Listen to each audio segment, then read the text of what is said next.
Assalamualaikum warahmatullahi wabarakatuh.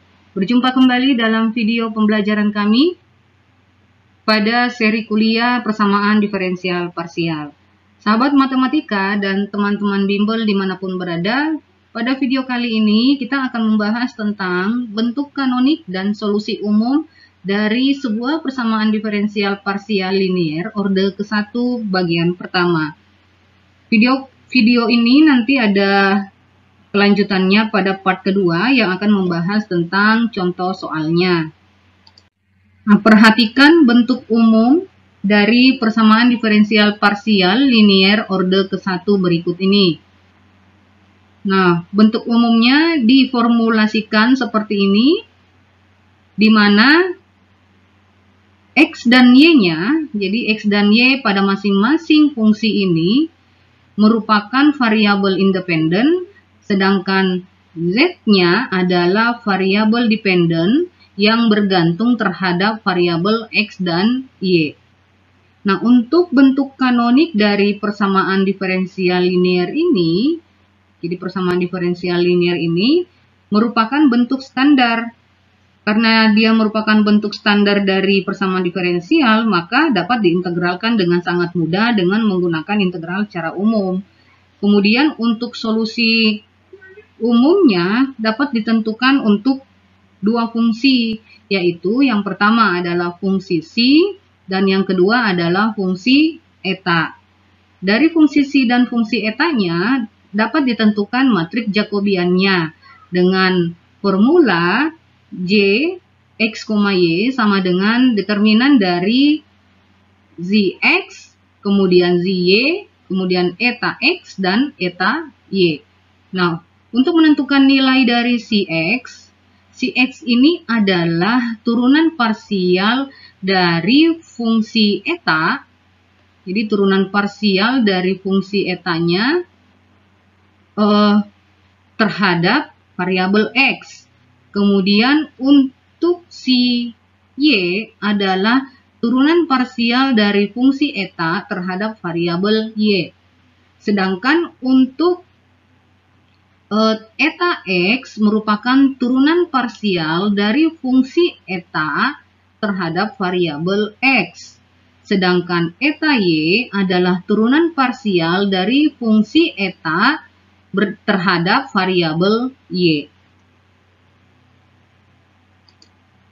Nah, bagaimana menentukan matriks Jacobian yang tadi? Perhatikan contoh berikut ini.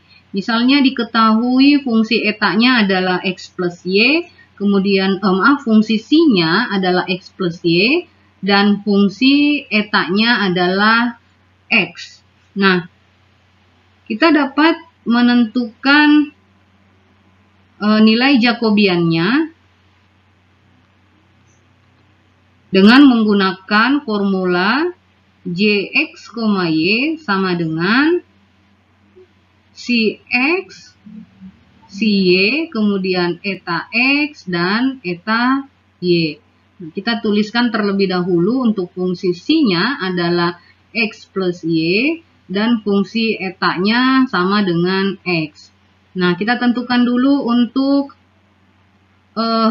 eta X. Cx. Cx ini adalah turunan pertama dari fungsi psi terhadap variabel X. Sehingga jika X ditambah dengan Y kita turunkan terhadap X, maka nilainya adalah sama dengan 1. Kemudian untuk si Y ini adalah turunan pertama dari fungsi turunan parsial ya, dari fungsi psi terhadap variabel Y. Jadi kalau fungsi X tambah Y kita turunkan terhadap Y, maka turunannya nilainya sama dengan 1. Kemudian untuk nilai eta X ini adalah turunan pertama dari fungsi etanya terhadap X. Sehingga jika fungsi eta sama dengan X ini kita turunkan terhadap X, maka nilainya sama dengan 1. Kemudian kita tentukan lagi untuk nilai eta Y. nilai eta Y adalah turunan pertama dari fungsi eta ini. Nah, kita lihat fungsi eta-nya dalam X, dalam variabel X. Jika kita turunkan fungsi sama dengan X ini, maka terhadap Y, maka nilainya adalah 0. Sehingga kita bisa menuliskan bahwa nilai Jacobiannya adalah 1 dikali 0 dikurangi 1 dikali 1. Maka nilainya adalah negatif 1. Nah, nilai Jacobiannya ini tidak sama dengan 0. Nah, selanjutnya adalah langkah-langkah bagaimana merubah persamaan diferensial linear order 1 menjadi bentuk kanonik. Nah, ini bentuk umum yang tadi sudah saya jelaskan pada slide sebelumnya. Kita misalkan bentuk umum ini dengan persamaan 1. Jadi kita misalkan dia sebagai persamaan 1. Nah, langkah pertama adalah kita bentuk persamaan karakteristiknya dengan formula seperti berikut ini. Kemudian langkah yang kedua, kita tentukan kurva karakteristik dari persamaan pertama, yaitu solusi dari persamaan karakteristik yang kita misalkan dengan si X, Y sama dengan C1 yang diperoleh dengan cara membandingkan dua rasio pertama pada langkah 1. Jadi, yang kita bandingkan adalah dua rasio pertama. Artinya yang ini yang akan kita bandingkan sehingga nanti diperoleh fungsi si X, Y sama dengan C1. Nah, langkah selanjutnya adalah langkah ketiga. Kita memilih fungsi lain yang kita misalkan dengan eta X, Y, di mana nilainya sama dengan C2, seperti pada matrik Jacobinya dari si dan dari eta yang tidak sama dengan 0. Jadi matrik Jacobiannya nilainya harus tidak sama dengan 0. Atau kita tuliskan formulanya seperti berikut ini. Kemudian langkah selanjutnya, langkah keempat, kita rubah variabel independen X dan variabel independen Y menjadi si dan eta.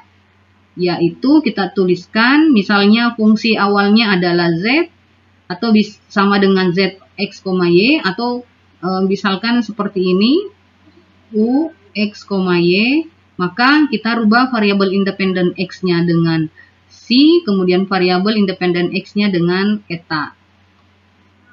Nah, sehingga diperoleh misalnya fungsi si tadi menjadi fungsi Z tadi menjadi fungsi Z-nya adalah si dalam variabel si dan eta. Kemudian kita cari si X, ZX-nya dengan menggunakan formula ini. Jadi kita turunkan fungsi Z, si, eta ini secara parsial menggunakan formula ini, sehingga nanti hasilnya diperoleh bentuk persamaan dari ZX-nya adalah ZC, CX ditambah dengan Z eta, eta X. Kita misalkan dengan persamaan kedua. Kemudian kita cari lagi untuk, maaf di sini ada salah pengetikan ya. Ini adalah si Y, yang ini adalah si Y. Jadi kita turunkan lagi fungsi Z, si, eta ini terhadap variabel Y dengan menggunakan formula ini secara parsial ya, sehingga diperoleh persamaan ZY-nya adalah sama dengan ZC, si Y ditambah Z eta, eta Y. Kita misalkan dengan persamaan 3. Kemudian langkah 5, nah kita mensubstitusi persamaan yang kita peroleh pada langkah 4 tadi, dua persamaannya, kita substitusi ke dalam bentuk umum persamaan diferensialnya, yaitu persamaan 1. Kemudian kita ganti variabel X dan Y-nya dengan menggunakan si dan eta. Jadi X kita ganti dengan si, kemudian Y kita ganti dengan eta. pada persamaan satu sehingga nanti diperoleh bentuknya seperti ini, bentuk persamaannya. Kita misalkan ini adalah persamaan keempat. Nah, persamaan keempat inilah yang kita sebut sebagai bentuk kanonik dari bentuk umum persamaan diferensialnya yang mempunyai persamaan diferensial biasa dengan variabel independennya bentuknya adalah psi dan eta, di mana psi dan eta ini adalah sebuah parameter di mana nilainya sebagai konstanta. Dan langkah berikutnya adalah langkah ke-6, kita integralkan persamaan 4 ini, ya nanti kita integralkan persamaan 4, kemudian kita ganti psi dan etanya dengan menggunakan X dan Y. Jadi kita kembalikan ke bentuk semula. Jadi itu 6 langkah untuk merubah persamaan diferensial parsial linear order ke-1 menjadi bentuk kanonik sehingga dapat diperoleh solusi umumnya. Untuk contoh soalnya akan dibahas pada video selanjutnya pada bagian kedua. Terima kasih. Assalamualaikum warahmatullahi wabarakatuh.